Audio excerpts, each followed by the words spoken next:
প্রতিদিনের খাবারের সাথে লেবু খাওয়ার অভ্যাস আমাদের অনেকেরই আছে। শুধু স্বাদের জন্য নয়, ছোট্ট এই ফলটি শরীরের জন্য নিয়ে আসে অসাধারণ কিছু উপকারিতা। চলুন জেনে নেই লেবুর গুণাগুণ ও উপকারিতাগুলো। 2024 সালের গবেষণা বলছে লেবুতে রয়েছে প্রচুর পরিমাণ ভিটামিন সি। এটি আমাদের রোগ প্রতিরোধ ক্ষমতা বাড়ায়, সংক্রমণের বিরুদ্ধে লড়তেও সাহায্য করে এবং মৌসুমি সর্দি কাশি থেকেও সুরক্ষা দেয়। নিয়মিত লেবু খেলে শক্তি ও সতেজতা ধরে রাখা সহজ হয়। লেবুর রস হজম শক্তি বৃদ্ধি করে, ফলে খাবার ভাঙতে সহজ হয়। এটি পেট ফুলে থাকা কমায় এবং অন্ত্রের স্বাস্থ্যের উন্নতি করে। তাই যাদের হজমজনিত সমস্যা থাকে তাদের জন্য লেবু হতে পারে ভীষণ উপকারী।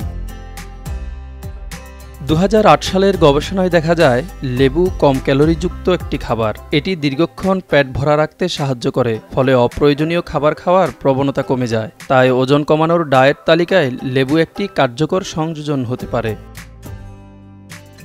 পানি বা খাবারে লেবু যোগ করলে হাইড্রেশন বেড়ে যায়। পর্যাপ্ত পানি শরীরের বিপাক বাড়ায়, ত্বককে করে তোলে আরও উজ্জ্বল। শক্তি ধরে রাখতেও সাহায্য করে লেবু।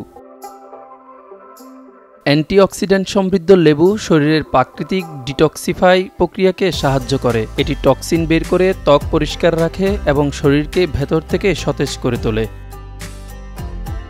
তাহলে আর দেরি কেন? প্রতিদিনের খাবারের তালিকায় বা পানিতে লেবু যোগ করুন আর উপভোগ করুন এই ছোট্ট একটি ফলের অসাধারণ সুফল। মিজান ফারাবী, নয়া দিগন্ত।